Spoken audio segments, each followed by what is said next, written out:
new speaker? Should I turn it down? I think so. Sounds good.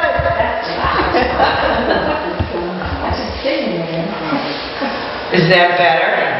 Much better? Okay. Well, we have a treat today. We have Rebecca Lantry from the Lunenburg Historical Commission, and she is going to be here to talk about the historic ladies of Lunenburg. And we have some wonderful little cherry cheesecake desserts, courtesy of the Gables. We have coffee and tea and water, so help yourselves. So without further ado, let me introduce to you Rebecca. Thank you.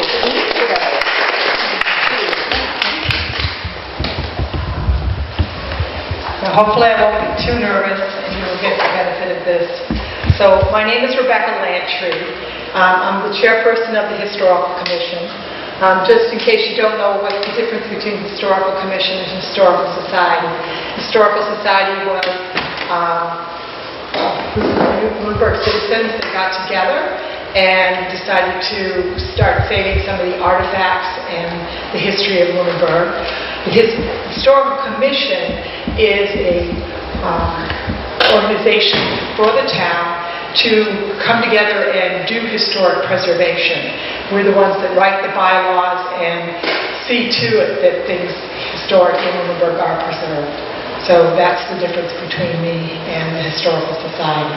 But I am also very, very much interested in history, and so it was a great delight for me to be offered this opportunity to speak about Lunenburg women. My source of stories all come from Lunenburg, the history, the heritage of the Turkey Hills, which was written in 1718 to 1978. All my stories are linked to historic houses or buildings here in Lunenburg. To me, they're the story keepers. They make you ask the questions of the past and the people who lived there. Lunenburg was the edge of civilization when it was settled in 1718. You got to think, 1620, Plymouth, that's when the Pilgrims first stepped here into Massachusetts. 1630s, Shawmut, or Boston, as it was then known. 1673 is Deerfield, and Springfield, Massachusetts was 1636. So they settled the coast, and then they came up the Connecticut River and settled that.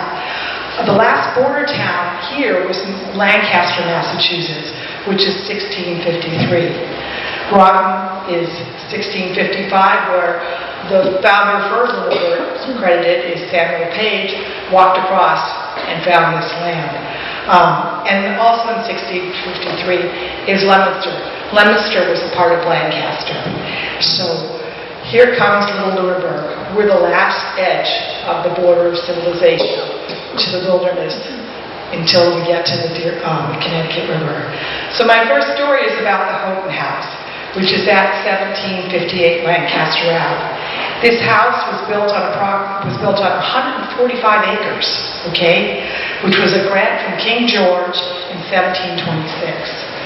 Eliza Houghton and his family came here from Lancaster, Massachusetts. The story goes that at the time the house was being built, the Houghtons were living in a log cabin. One morning, a shadow fell across the doorway, and there stood a Native American. Mrs. Houghton made Mrs. Houghton understand that he was sick and wanted help. She made him some herb tea and gave him a blanket. He rolled himself in the blanket and laid on the floor in front of the fireplace all day. At night, he went away feeling better. About a week later, he came back and made Mrs. Houghton understand that the Native Americans had encircled the house the night before and were determined to kill the whole family. Fortunately, he was with the band and told them how kind the woman had been to him, and she told him that she had left out the blocks that were to go into the small square windows from the night before. And so the light shone out through the night, and the Native American band was made aware that there was a house here. He warned her never to leave them out again. For if he had not been with the band, they most likely all would have been killed. So lesson number 1 from this is that a simple act of kindness saved a whole family. Another small story that is associated with this house involves Eliza Houghton, the builder and the first owner of this house. Eliza Houghton died in 1790 at the ripe age of 100 years old. He had 2 sons and 6 daughters, and he was very interested in reading. His will, was very interesting reading. In it, to an unmarried daughter, he left the south room and the cellar under it, half a barrel of cider a year, all the fruits and vegetables she wanted, and also the right to sit in his church pew. Evidently, later she was displeased him, and the codicil to his will said that the right to sit in the pew had been taken from her. So what does this mean? To understand this, we need to understand the times and what was to be the status of a woman in those times. He did not leave this room to his wife, who probably died in childbirth, having as many as 13 children, and maybe 1 or 2 of them surviving to adulthood. Okay? There may have been 1 or 2, and that is after the ravages of childhood illness, measles, diphtheria had taken him. He may have had another wife who also did not survive him, bearing him more children until she died worn out at the age of 40. He may have had a wife consort, a woman who lived in his household, who he did not marry, but took care of him and his household. And the last caretaker being his youngest daughter, who in his will had received her housekeeping quarter as payment.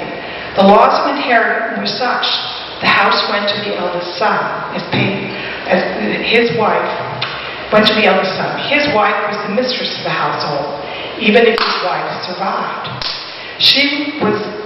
The daughter was allowed to live in 1/4 of the house until her death, and then it was fully owned by the son. Women were not allowed to own property. The church pew, who knows, maybe the daughter had a child from an unmarried liaison, and the father did not think her morally fit to occupy the pew. If you want evidence of this arrangement, you can go to the Groton Cemetery and follow the lineage of headstones in the family cemetery plots, and this story will be unfolded. My second story is about this house, the Bellows house. The house was built in 1740 by Colonel Benjamin Bellows. He was a surveyor, a farmer, and very, very much involved in land speculation. He and his wife was the sister of Reverend Daniel Stearns of Lunenburg. They had 3 sons. The youngest was Joseph, born in 1744. In 1752, Colonel Benjamin Bellows and his family moved to Walpole, New Hampshire, a town which he founded, and was later the place of his death in 1777. Now, Colonel Joseph Bellows, his son, returned to Lunenburg sometime before the Revolutionary War, as he had inherited the family home, along with 800 acres. That's the center of town. Colonel Joseph Bellows owned the house during the Revolution, and at this time, the following incident occurred. Now, while Colonel Joseph Bellows was away fighting for the start of this new country, a squad of British officers from British General John Burgoyne defeated army at the Saratoga. Now, Saratoga meaning New York, which followed right after Fort Ticonderoga. There were 2 battles that happened in Saratoga.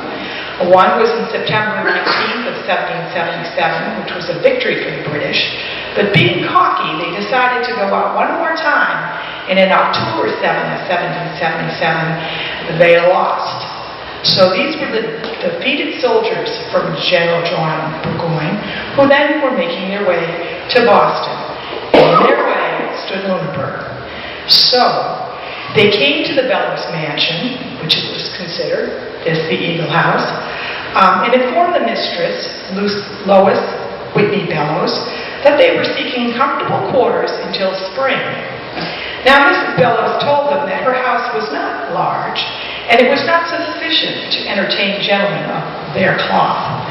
Now, to understand this, type of gentlemen in England at that time bought their commission in the army, meaning you paid to be a colonel or even a general to the king. And with your wealth, you were expected to outfit your troops with guns and weapons, and also to even recruit those troops. It was also your expectation as an officer to be hosted by the king's loyal subjects, or they could take whatever else they needed by orders of the king. But they replied they were obeying the king's orders, and she was still considered one of their subjects. It would be useless to object, and so they said they would dine with her at 3 o'clock.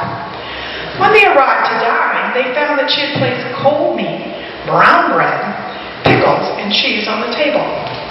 In great wrath, they inquired, did they consider this suitable fare for gentlemen and officers? Now, Madame Bellows calmly arose from her chair and told them that they were at liberty to go elsewhere if they were not satisfied. Surprised by her courage, they departed, saying that they would return in the evening for their lodgings. They probably made their way to the Revere House, which was a tavern right in the center of town, now known as the Ritter Building. It was winter, and it was bitterly cold. And since she could not starve them out, she decided to see what freezing would do. She had a north chamber bedroom, which contained a small fireplace, wholly inadequate for heating purposes. In this, she had a moderate fire kindled, and told her servants to show the officers to the room when they came in. But cold storage did not please His Majesty's officers, and they angrily demanded access to the supply of fuel. Fearing mischief, the servants sat up most of the night and then called another man in to watch. Towards morning, he smelled smoke, and arousing the family, they soon discovered the officers dead, drunk, and asleep, and the floor and the beams under the fireplace were already charred and burst into flames as soon as air came into the room. The fire was soon extinguished, and the soldiers were dragged out. And a little later, Colonel Joseph Bellows, the man of the house who had been away at war, had returned from several weeks' absence. Now, Colonel Joseph Bellows and the militia from Lunenburg could have played a role in these battles at both Fort Ticonderoga and also at Saratoga. That's because our own Northfield Road is the road from which the cannons from Fort Ticonderoga then traveled back to the hills of Dorchester to be part of the Boston siege. Okay? The British soldiers were given 2 hours to leave town by her husband and were threatened of being drummed out to the tomb of Rogue's March, for which gave the soldiers no excuse to tarry. So lesson number 2 is that poor food and cold might be mightier than the sword, especially when in the right woman's hands. Now, women played a significant but unsung role in the fight for our independence from the British. The men of the household all left, which means sons of ages of 12 to 13 years were also gone with them. Women had to assume the chores of plowing and bringing in the crops, tending animals, as well as running the household. Everything they ate and wore came from a woman's labors, and whether a man had a household to return to was very much on her shoulders. My third story involves the Cushion House at 73 Lancaster Ave, built around 1724. This house was built by Thomas Prentice, son of Reverend John Prentice of Lancaster. It is now one of the oldest standing houses in Lunenburg. Now, Colonel Charles Cushion was a captain in the Revolutionary War, and he moved here from Hingham to Lunenburg in 1777. My story does not revolve around him, but rather his daughter, Betsy Cushion. Legend has it that the red-haired Betsy had a soldier lover that she hid in the house. According to most accounts, he was a British soldier, but it's also been heard that he may have been an American deserter.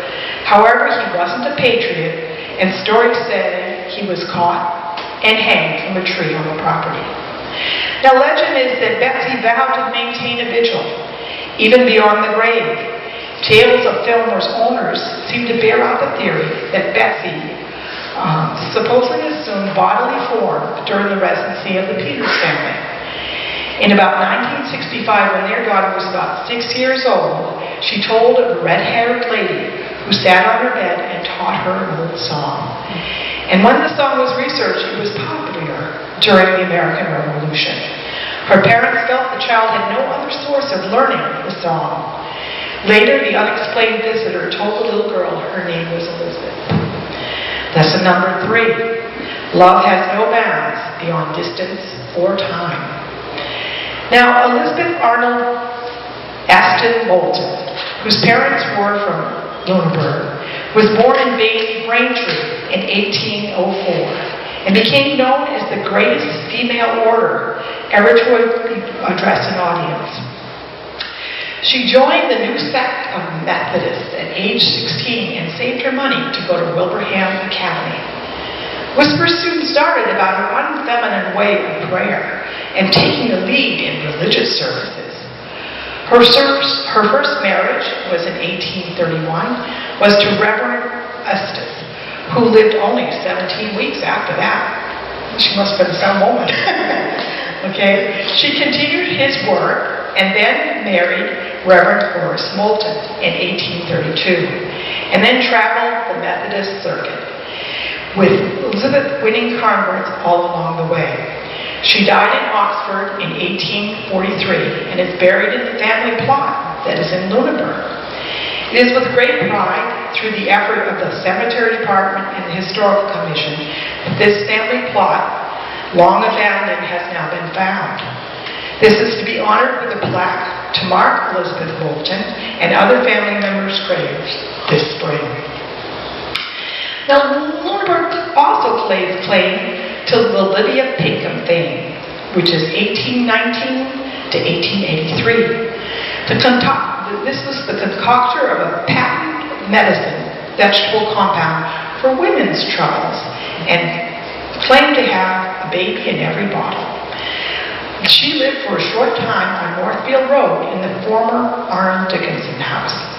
Lydia started the manufacture of her compounds from the roots out of Mulpus Brook.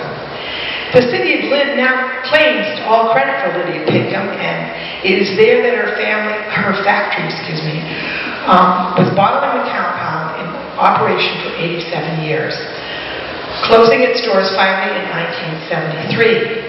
Now, Pinkham's vegetable compound helped give more power to women by taking some medical authority away from male-dominated medical fields. During the 1870s, when Pinkham was distributing her product, and publishing medical advice, the standard treatment for menstrual cramps involved surgical removal of the ovaries, a medical procedure then that had a 40% mortality rate. Pinkham said that male physicians were indifferent and insensitive to women's reproductive health. Pinkham argued that only women could understand a woman's ills. And Pinkham's products challenged the treatment of male physicians prescribing to women late into the 19th century. Perhaps one of our first present free-thinking liberated women was Caroline Stearns, who not only believed in independence, but certainly was against the institution of marriage. In Leominster, Caroline M. Stearns was born in 1831 in Leominster, the daughter of Thomas and Polly Brigham Stearns. Her father was born in Lunenburg in 1794 and conducted in Leominster a courier shop for the dressing and paring of leather. Now, Caroline was one of his workers and carried on his business after his death. She frequently wrote letters to her lady friends advising them to remain single. Her desire to encourage this and to assist women to remain single. Her desire was to encourage this and to assist women in need, providing they did not take unto themselves a husband. This was shown in her will, which was disclosed after her death at the Worcester State Hospital in 1911. According to this will, she left $500, which would have been $13,379 in modern terms in a trust for maiden ladies of Lunenburg and the rest of the estate in trust for her relatives. She directed upon their death the residue should be paid to the maiden ladies of Leominster. Lest all the maiden ladies of the town start laying claim to the funds, the will was contested by several cousins, and the court declared that Carolyn was not of sound mind, and the small estate was divided among her heirs. Another maiden lady, Susan Howard, in 1903, left her native Lunenburg a legacy of $2,000. In modern terms, this is $57,000 to be used for the poor. Another $500, which is $14,000 in modern terms, for the benefit of the library, and $800, which is $23,000 for the benefit of the cemetery, and even a larger sum to the Congregational Church. She was the sister of Luther Howard, who established the Sidewalk Fund. These women may have been influenced in their actions by the civil rights activities started in Seneca Falls, New York in 1860. Women like Elizabeth Cady Stanton and Susan B. Anthony fought equality for all women, for all people, black and white, or man or woman.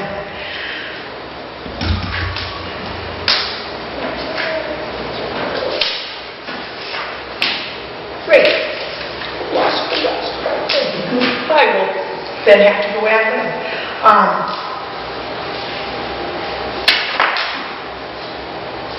Okay.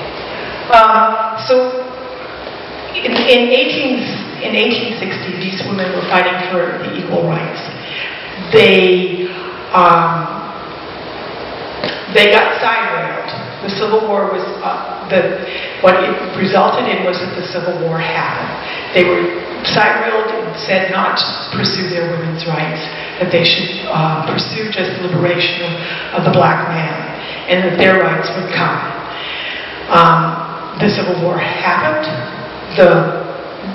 We had equality. Slavery was now ended, but women's civil rights did not happen. What did happen was a never-ending pursuit that continued on until 1909, when the 19th Amendment was then ratified. What happened with the 19th Amendment was that it needed, the 19th Amendment was pursued, the 19th Amendment had to go through two different processes. One, it had to be ratified by the House and the Senate of the United States, but then it needed to be ratified by the majority of states. Time was starting to, they had a limited amount of time to be able to pursue this. They kept pursuing it. They thought there was no hope. And then in 1920, in the state of Tennessee, there was people in their Senate who needed to ratify this as the final act. After this, the time limit was up. There was no chance that there was going to be an ability for women to vote. And what happened was that as people were leaving the Senate and everybody was at their last vote, and they had no chance to be able to do it, one young senator changed his vote. He stood up and he said no. He said, "I vote yes, and this is for my mother." So it's a pity these women didn't see this ratification that was going to happen on August 18th, 1920. The amendment to the United States giving the women the right to vote. Although this passed by the House and the Senate on June 4th, 1990, it needed the ratification of the majority of the states to be the law of the land. The final ratification happened in Tennessee. There in the Senate, on the final vote, their membership, Harry Trudy Burns stood up with his voice of yea in honor of his mother. The fourth lesson to be learned is nevertheless, she persisted. So all of these women of Lunenburg have made a difference throughout. But so have you women of Lunenburg have made a difference throughout. You have been the ones that have been there at the bake sales. You have been there to vote for the schools. You have been there to build up your churches. You have been there to build up your households. You have been there through it all. And so my talk is dedicated to you, the women of Lunenburg.